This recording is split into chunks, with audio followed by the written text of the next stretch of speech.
All right, welcome. Here's another one take of the patch update that just hit the floor running yesterday, or today actually. So I'm just gonna go through it. We're gonna read it. We're gonna see it kind of where their intentions are going, and then see what our own opinion is, and then you guys can let me know what's up in the comments. So here we go. So after some discussions with the new player council, the first set of changes will go in tomorrow on the 1st. Today is 1st. Here we go. Changes aimed at the viability of the Alb Tanker hybrid setup, the current Friar self-endurance consumption reduction buff will become a group pulse without mana costs. Okay, so I guess they're just trying to make it where I guess you don't necessarily need a pally. And Friars can kind of take that place if just for mana, just for endo, so I could see it. Cool. Also, maybe you want to pick this up in a tanker instead of going double cleric. You could definitely put the Friar in, and then you won't necessarily need to run a Paladin, so it kind of mixes up the setups. I'm not mad at it. Seems fine. For the merc, this style, Penumbra, currently alternative follow-up to Shadow's Edge, a back opener will become a back opener with the snare component and have its values adjusted appropriately. Totally fine with that. Every single round has a back snare and a side snare, and that really helps with the flow of combat. And if you don't have a back snare, it's really tough to stick on the casters or to stick on to anything really. So I respect it. There's nothing wrong with that. I'll give it to him. So changes aimed at the viability of mid and hib caster and hybrid setups. Alternative baseline nukes will be added. Okay, so now we're getting to stuff that's really spicy. So it's Spirit Nuke in Midgard, an Energy Nuke in Hib, a Matter Nuke in Alb. So this opens up a lot of new debuff. It really opens up hybrid setups because you can run to double casters in a lot of different ways. But you'll be using baseline. But I'm not sure how high. I'll have to look at the values and see how high you can go into each one and see if it correlates to already current spec lines. Because you might have to go a whole new spec and even have maybe two characters, maybe two different mentalists. If you're gonna go mentalism spec versus or go mentalism or mana spec versus going light spec, and do that have a worse pet, yada yada yada. Or Elds is gonna have a whole different spec for one compared to the other. So we'll see how that works out. I'm not sure if this exactly the only thing I can see this doing is opening up more things, but not necessarily like changing up anything. I feel it's kind of like it's a neutral where it's like you have more options and you can kind of figure it out on your own, you know? I don't think it'll make anything OP or like even greater. I think it just opens it up. So I respect that. This also means a minor reshuffling of some resist debuffs. An example here would be yellow Hib Eld energy debuff, which will become a couple spec levels earlier, as well as duration reduction of the relevant debuffs in each round. Okay, so it's pretty much saying that, hey, we want to put these debuffs in line with the current debuffs that are already there. And also we don't want to have like you have to spec, I don't know, like something way out of the normal spec and you become useless to get these debuffs. So we're going to lower them down. I respect that. So hopefully between the combination of those two, you'll see a lot more hybrid setups. So I respect that. I almost feel like this is a neutral thing. I don't really feel like it's going to change too much of everyone's setup. It all depends on how much you got to spec to get these particular ones. And all of this is baseline nukes. So that's a lot of energy, a lot of power too. So we'll see how that works, because Alp has always been using baseline nukes, and they seem to be somewhat okay, but I know they have some power issues, so you're really going to have to watch it whenever you're doing deeps to a target. And something that supports both Paladin, Champion, Thane will receive access to dashing defense. I can see how this. See, Paladin has been buffed like 50 billion times, but even still, you don't see him too much in the 8-man setups. Small man solo, they're amazing. They are really, really good. I think I like this change purely because it does open it up away from the hero and away from the armsman. So you potentially in a caster group, Paladin seemed like a really, really good choice. If you wanted to run like a poly armsman, poly merc, poly anything like that, because polys give so much to your team. Plus now they have dashing defense. I would see them as a solid pick in a caster setup for sure. Melee setup, you could put in a Friar, and you could put in another merc, another necromancer, some more deeps. So I could see how you wouldn't necessarily need it in a tanker setup, but the amount of AF you get from paladins already, I could see them. Yeah, I think after this change, they should be set. Champions getting dash and defense. I have a RR10 champion. My RR10 champion is really, really, really strong. The only thing that sucks about champion is their damage output is not great, lower RR, until you get, I don't know, like RR8 is when I started doing somewhat comparable damage to BM, where I can actually put pressure. But before that, you are a debuff bot. And giving them dashing defense kind of does open them up to a lot more. Maybe they can just go that supportive role. You even if you really wanted to, you could go straight up support role, and you could go dashing defense, be a lurking, and just focus on getting your debuffs out and snaring. And I could see them in a caster setup, just like a paladin, where you're just debuffing, you're bouncing between targets, giving them dehaste, and you can do 39 blades and get that dehaste and just focus on debuffs and just purely be that guy. So I could see them working there. For anyone that goes deeps with their champion, actually that makes sense. I probably could see them in place of a hero in the hip tanker if dashing defense is very, very good on them. But I only could see it like if they play Lurricane champion. You be the hero, you have dashing defense, you're the one snaring people off, you're debuffing people off. I could see them being an appeal for the tanker. I could see it with this.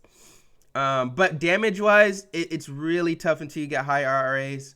And you need to be a Shar to get as much strength as possible. And I would definitely go 15 strength on champion for sure. And for Thane, they get dashing defense. I don't think this is enough to put them in a group, purely because their damage output is not the greatest. And the thing about Thane is a very, very mixed bag, because if you give, they're already pretty strong in solo and small man, and even Zerg. But 8v8, they just really haven't found their place yet. With dashing defense, it does give them a little bit more of an opening to get in there.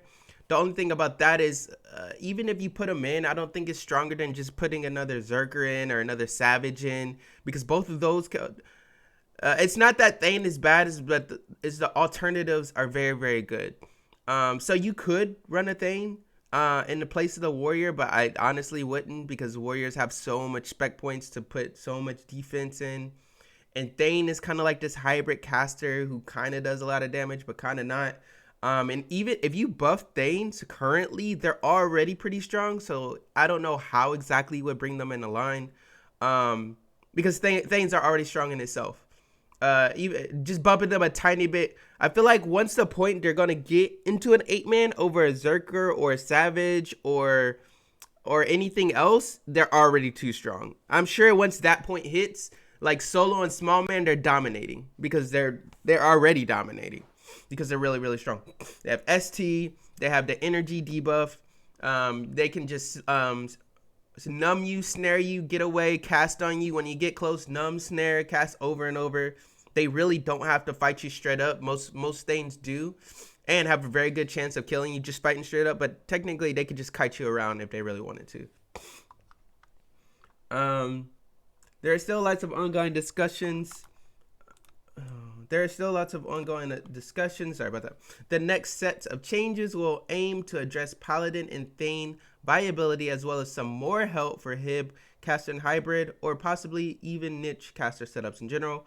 There's no ETA so far, while it can be for the most part agreed that problems exist. Opinions diverge on the extent and potential solutions. I mean, it is like you have a pool of a bunch of people who play the same game but have different thoughts. So it is always going to be different opinions. So I respect that they're going to take it small and slowly keep going, which is fine. It says next set of changes will aim to address Paladin and Thane viability. Honestly, I feel like Paladin is done. You can't keep on giving Paladin more stuff. I think Paladin has been buffed so many times. And I think dashing defense needs to be the end of it. The only thing I can see now is giving their heal instant. So instead of that chant that heals you over time, you get that an instant. And give them that health immediately. But I could see Thane still being in question. I'm not sure what you need to do to make Thanes get in there over a Savage or a Berserker. Um, and that's gonna be hard because the more you buff Thane, the more you buff them solo and small man and even Zergs. And they're already strong in those aspects. So that's gonna be the hardest part. Paladin, I would say, kind of leave alone. Hib, hybrid, and casters, we all know they need help. So really, I feel like that needs to be the focus. Is Hib, making sure the casters are good, because you can see it on the map every single day you log on. Hib is always under pop, and Hib is always struggling to take over anything. Zerg v Zerg is even struggling down at this point, because one, they don't have the population numbers to even fight, and two, every single other round just seems to have their characters enough utility in their characters to literally run over the Hib Zerg. Unless you have some Animus. Animus, of course, will like change the whole game with Zergs, because you just pop a bunch of Tanglers. But when you're under pop by like, what, 60 people or 40 people in the other Zerg, you're still going to get ran over regardless. So unless you're a really coordinated Zerg with the Animus planting their shrooms, it's going to be really tough. So yeah, I think overall the changes seem to be in line with what I'm kind of thinking. I feel like, so in summary, Friar buff, I respect it. You can put them in more setups, and you can swap them out for the poly if you wanted to. Make some want to maybe pick a Friar over a Cleric and a Tinker setup. Cool, they get more spots. I don't think we really need to work on Alb at all right at this point, because there's a lot of other stuff that needs to be fixed, but that's really good for it to come out. I like these. For the merc, getting the back snare, I don't mind that at all. Every single round needs to have a back snare and a side snare, I believe, to be competitive.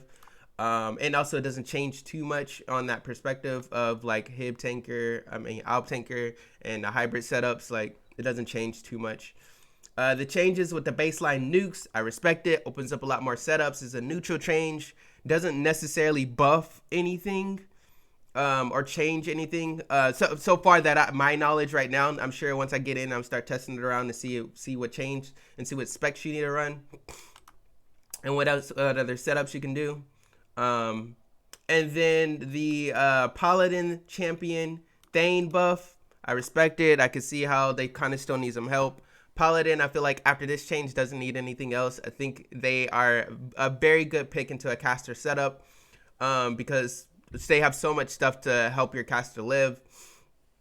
Champions having dashing defense, I feel like they might. So champion right now could be an amazing peeler. Like if you went Lurking Peeler and you just like just use your debuffs to peel, kind of like to just play the hero, I could see them very strong current setup. But if you're trying to do damage with their champion, they're not there. Damage wise, they're just not there unless you're higher RR. Once you get higher RR, you get Wrath 3, and then you get some Aug Strength. Like I currently have Aug Strength 7, Aug Strength 7, and also Master of Pain 5. Both those things are damage RAs, but once I got that set, then I was doing comparable damage to the BM. The BMs are still definitely hitting harder than you when they get to your RR for sure, but you're comparable and you become a threat. And that didn't happen for me until like RR8 or super high RR, because you still got to go dead, right? And most people don't have the patience to do that. Bellwalkers are good from RR1. BMs are good from RR1. Champions struggle from RR1. So that's just kind of how it is right now. They might need to see a little bit more, but I would be very careful because how strong they are when they do get high RR. So, and then Thanes have dashing defense now. I respect that. Hopefully they can get some more groups. Thane is a very interesting character. They're good in small man, solos, and Zergs, but 8-man, they kind of struggle to get in there. Dashing defense definitely will help them get in there also, but I don't know if you would take it over just taking another warrior or taking a savage or a Zerker, purely because savage Zerker's damage output is way more than a Thane and is way more burst. And it's way more coordinated and controlled. And I don't think you would put them in the place of a warrior right now. They just don't have the damage output like the warrior. They don't have the spec points to be able to block and parry like the warrior. And there's no synergy with the energy nukes they currently have. So I don't know if it. Maybe you could use them in like some sort of like hybrid caster setup. I could see it. But that's just something I guess we have to think about, and what exactly we need to do with Thane. And then there's ongoing discussions about the aim to Paladin. Hopefully they're done with Paladin. I don't think Paladin needs anything else. Thane, yes, I feel like they still need to talk about Thane. And 100% they need to talk about Hib Caster and Hybrid in those further niche caster setups. So I'm glad that they're pulling in this direction. So honestly, I feel like the changes so far, I think it's pretty good. Standard, everything I agree with. I don't have any problems with any of these. So hopefully we can see some more changes just like this kind of coming up. I've heard some discussion about people wanting all the changes at once. I'm a man that like loves the incremental changes because you can see slowly how they're gonna build up on each other. So you can say how this change affects the meta, then this change, and maybe giving it at least like, I don't know, a couple days, a week for people just to play it out, see the bugs, see the combinations, and then kind of add on to it. See, okay, what else we need here? What do we need there to kind of help everything out, you know? But I feel like the balance changes are going in the right direction. I think eventually we're going to see a setup where anyone can run any setup on any realm within reason and still be competitive, right? And that's the main thing that I think their journey is trying to get them to. So I respect it. I'm really glad that they're listening to the community to be able to do things. And most of the comments I feel like were somewhat receptive. So I'm cool with that too. I think I read over some of the comments, not a lot whenever I started, but yeah, really appreciate you guys watching. Guys, if you like the channel, make sure you follow. If you guys want to talk about it, man, hey, just hit me in the DMs on Discord, or you can always feel free to leave a comment. Really appreciate you guys once again, and you guys have an amazing afternoon. Most likely I'll be streaming, so hey, look me up. All right.